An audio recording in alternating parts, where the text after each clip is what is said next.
Continuamos con la siguiente ponente. Ella es maestra de la Escuela Pública en la ciudad de Caracas, publicadora del portal www.aporrea.org, integrante del Centro de Estudios de la Realidad Latinoamericana, Ser Latinoamericana, miembro de la corriente política Marea Socialista, luchadora social y comunicadora alternativa. Con ustedes, vía virtual desde Caracas, Venezuela, Zuleika Matamoros, con su ponencia La resignificación de la profesión docente y el nuevo escenario educativo. Ante todo, un saludo. Agradezco la oportunidad que nos dan de participar en este congreso de maestros para maestros.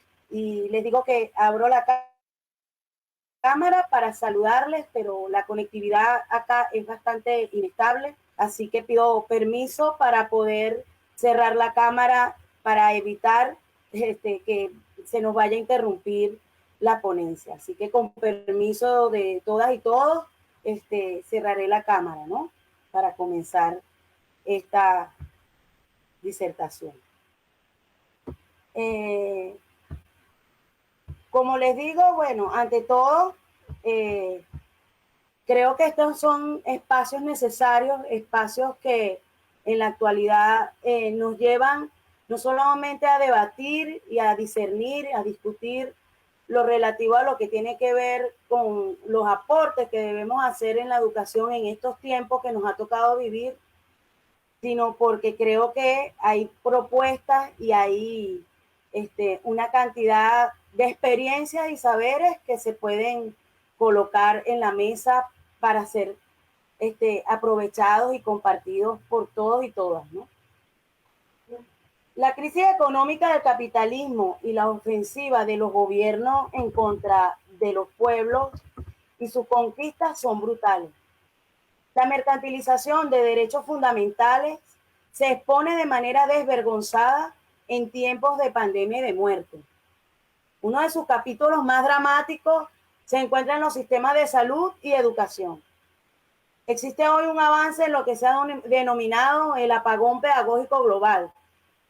Hoy más que nunca, la educación debe ser una herramienta fundamental para las resistencias. El protagonismo de inmensos sectores de la juventud que se enfrenta hoy a políticas de fuertes ajustes da cuenta de la necesidad de retroalimentarnos dentro de los procesos de resistencia para continuar en la ardua tarea de educar desde una perspectiva contrahegemónica, desde una perspectiva de las y los oprimidos, desde la clase trabajadora. La realidad nos llama a prepararnos para educar y educarnos en tiempos de crisis, guerras y revolución. Mucho podríamos hablar, disertar, compartir y debatir en relación a la resignificación de la docencia, sobre todo en tiempos en los que se ha impuesto un clamor, entre comillas, por el regreso a una supuesta normalidad. Pero sabemos que esa normalidad que existía antes de la pandemia ya era de exclusión, de imposición del pensamiento hegemónico, y no es esa la normalidad por la que abogamos quienes luchamos por un mundo distinto. En esta oportunidad solo abordaré algunos ejes en medio de este tema en el que extenso, en el que podemos poner sobre la mesa muchos subtemas, ¿no? Abordaré, por ejemplo, los métodos de investigación como una forma de invitar a pensarnos más que como investigadores, como sujetos y sujetas de transformación, y allí comparto una primera reflexión-conclusión en la que como colectivo magisterial de base en Venezuela tenemos al respecto, y no es más que los métodos de investigación sin contenidos de clase no tributan a una educación contrahegemónica. Digamos esta premisa de la que mucho se ha escrito y reflexionado sobre los métodos cualitativos de investigación y de los cuales compartimos muchos aspectos de la visión, nos toca decir, sin embargo, que vale la pena resaltar coincidencias, pero también matices y diferencias con lo mismo cuando de contrahegemonía y de educación contrahegemónica se trata. Y allí me referiré un poco a la investigación, acción, participación. Un elemento coincidente entre investigadores es que se dice que la IAP es un proceso de producción de conocimientos y que lleva implícito, por un lado, la acción educativa y por el otro, toma elementos de lo que vendría a ser la animación sociocomunitaria. Por supuesto que de allí parte una primera coincidencia, ya que la acción educativa como praxis en un contexto de poblaciones marginadas, de grupos marginados, no es posible sin elementos que nos lleven directamente a la participación sociocomunitaria. Es la primera fortaleza que encontramos en la escuela, pero debemos detenernos ante una realidad ineludible.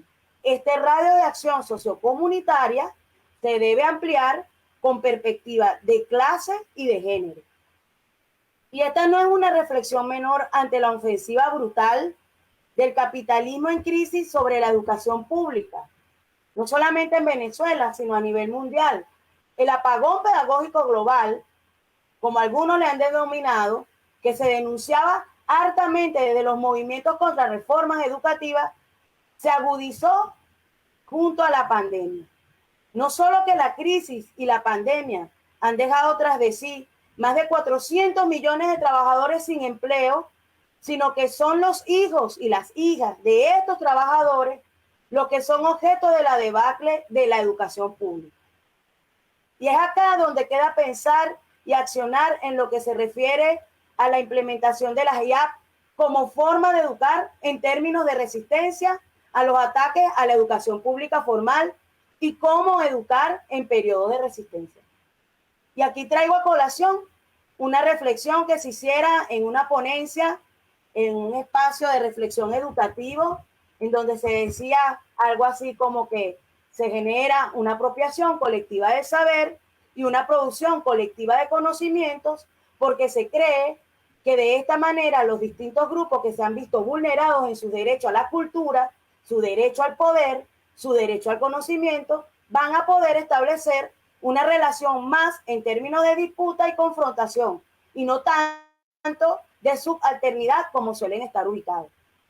En este sentido, quisiera hacer una reflexión, y es que para que el pueblo sea protagonista de su propia historia, claramente se le debe proporcionar la oportunidad de apropiarse de manera colectiva del conocimiento, pero que si esto no tiene un elemento fundamental como la organización, se corre el riesgo que las IAP tengan algunas limitaciones, sobre todo desde el contexto defensivo en el que nos encontramos las poblaciones oprimidas y que cada vez mucho más nos encontramos, ¿no? Actualmente tenemos que decirlo, a pesar de que hemos visto que en varios lugares del mundo los pueblos han salido y se han rebelado, no podemos tampoco dejar de reconocer que nos encontramos en un contexto defensivo. O dicho en otras palabras, la IAP es una metodología que permite que las poblaciones vulneradas tomen conciencia y tengan aprehensión incluso de las razones de nuestra opresión. Eso es un primer e importante avance, pero también es importante añadirle el elemento organizativo, orgánico, de género y de clase. Toda labor que se precie de ser contrahegemónica, digamos, se confronta con el modelo educativo para el cual a nosotros nos formaron, o bueno, siempre tiendo a decir, nos deformaron en las universidades. Se resiste y rompe con la imposición de que seamos maestras y maestros repetidores de contenidos impuestos. Eso nos lleva a pensar y a investigar de manera ineludible. Las condiciones materiales de existencia no nos permiten, quizás, ser unos investigadores formales. Por ejemplo, a nosotras y nosotros, los maestros y maestras, nuestras condiciones capaz a veces no nos permiten estar en el ámbito de la investigación como quisiéramos, pero hacemos investigación, accionamos desde el ámbito educativo, promovemos y somos parte de la participación de nuestras propias realidades como poblaciones vulneradas. militamos y nos organizamos por la consecución y defensa de nuestros derechos. Concienzamos a nuestras y a nuestros estudiantes para que no solo piensen en un mundo distinto, sino que luchen contra las opresiones, comprendiendo que solo de manera orgánica y desde una perspectiva de clase es que podemos romper con esas opresiones. Lo contrario sería un proceso de autonegación de nuestra propia razón de existir. La escuela es la reproductora de la cultura de la clase social que ocupa el poder político económico de la sociedad. Si no cambia la clase que ostenta el poder, la escuela tampoco cambia. Lo central para comprender es que cumple su función de reproductora del sistema cultural de la clase dominante, en tanto el sistema responde a los intereses de la burguesía en el poder. El espacio escolar, como reproductora de las relaciones de clase, responde a una dinámica impuesta por esta clase dominante. Es un poco lo que quiero decir. Siempre bajo la apariencia de justicia, de neutralidad, de autonomía. Falsas características que también son impuestas por la burguesía tradicional o emergente, en el caso de Venezuela, por ejemplo, pero que cumple ese rol. Entonces cabe la pregunta, si la desigualdad estructural acumulada que nos plantean respetables investigadores es reproducida en la escuela o es reproducida en una sociedad en la que el Estado, sus instituciones, el gobierno y el régimen responden a los intereses de la burguesía. La oportunidad que nos brinda la escuela es llevar paulatinamente a la toma de conciencia, motivar para oponerse a este, pero la transformación trasciende la escuela. Si nosotros podemos usar la escuela como una endija en la que podemos educar en el pensamiento contrahegemónico, educar y educarnos en el pensamiento contrahegemónico, pero ese pensamiento contrahegemónico debe trascender la propia escuela. La pandemia nos ha dado la triste oportunidad de ver sin máscara la intencionalidad de acabar con la educación pública, con la educación presencial. Estamos ante un global ataque a la educación pública. En el presente es creciente el interés del capitalismo globalizado por generar una centralización de las reformas educativas a escala mundial. En contraposición, ciudadanos y magisterios entienden cada vez de manera más nítida la urgencia de construir una agenda internacional alternativa en defensa de la educación pública. Este citado que hago es un citado, lo que acabo de decir, lo cito incluso al profesor Luis Bonilla, quien ha hecho este planteamiento en varias oportunidades, en varios escritos. Decimos, por lo tanto, no podemos dejar de pensar cuál es la clase social objeto de ese apagón, quiénes somos los que quedamos fuera de las escuelas y qué haremos desde el punto de vista global para confrontar esta arremetida. Solo a manera de ejemplo voy a poner el caso de Venezuela.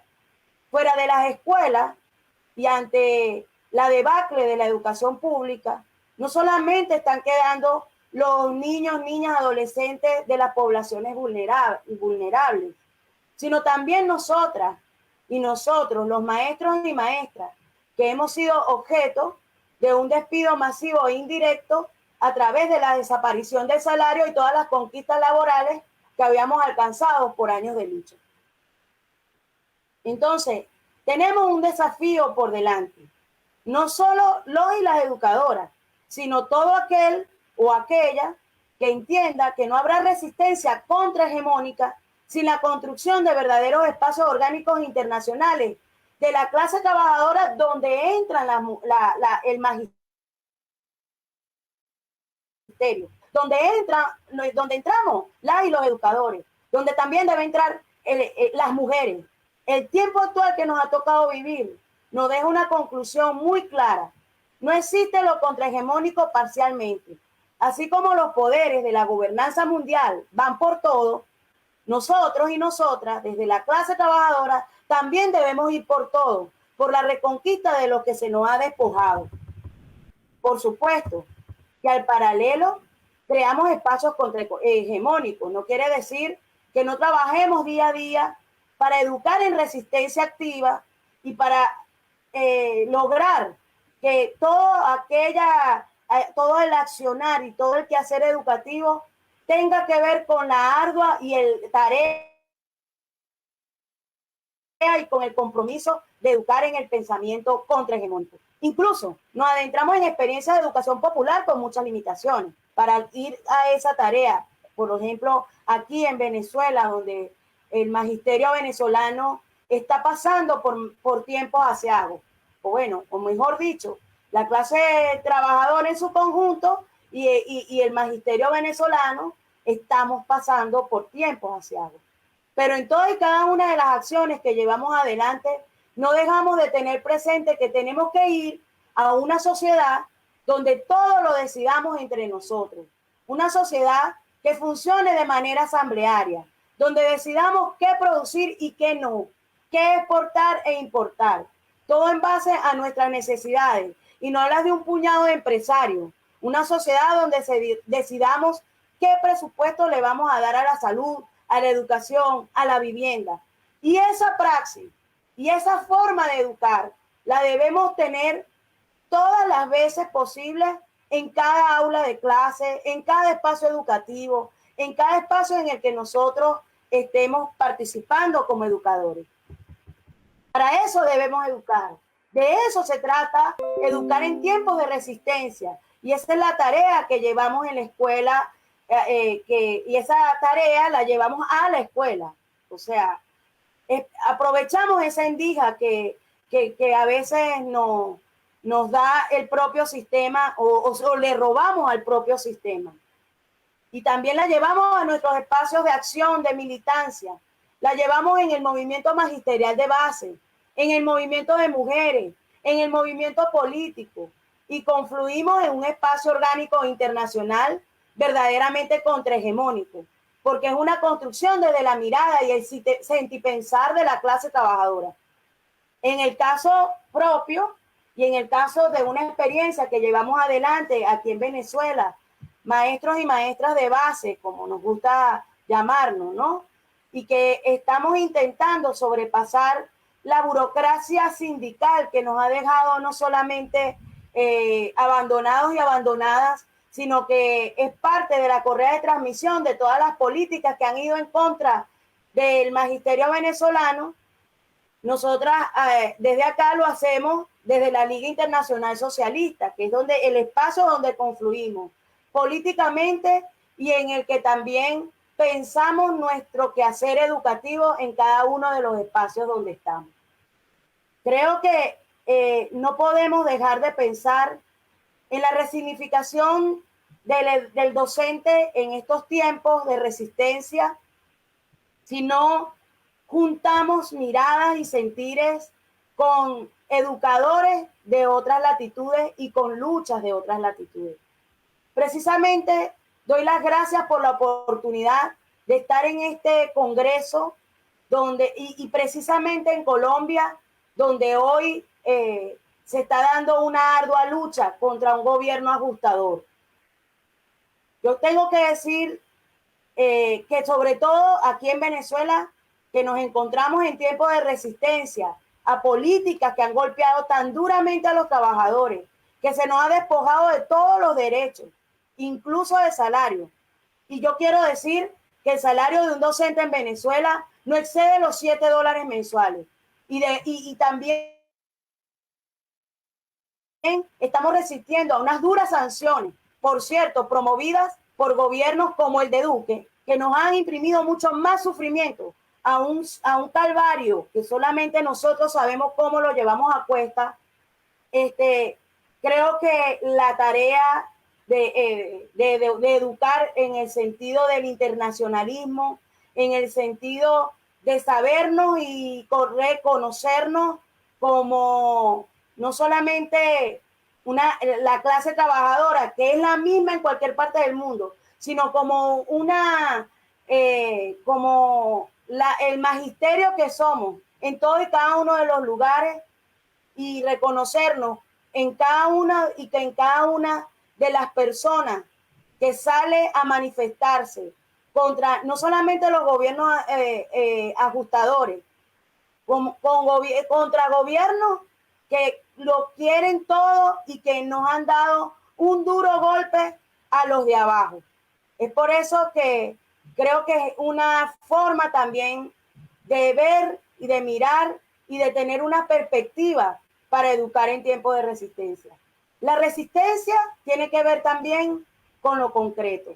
La resistencia o educar en tiempos de resistencia tiene que ver un poco, como lo decía Freire, con lo activo, ser activos en la resistencia.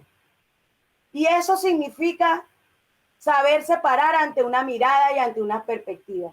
Educamos desde esta perspectiva. Educamos contra un sistema capitalista mundial que nos ha oprimido y que sigue oprimiendo pueblos. Nos sentimos parte de todo aquel y de toda aquella que sale a confrontar este sistema. Y yo termino mi ponencia una vez agradeciendo esta oportunidad y acompañando a todo aquel y a toda aquella que hoy en Colombia sale contra Duque, que en Chile salió contra Piñera, que en Venezuela enfrentamos las sanciones, pero que también enfrentamos políticas antiobreras que ha golpeado duramente a la clase trabajadora desde el gobierno de Maduro. Nos sentimos parte de toda y cada una de las luchas del pueblo movilizado en Brasil. Y hacemos de eso también una forma de educar y de educarnos. Muchas gracias. Hasta aquí mi ponencia.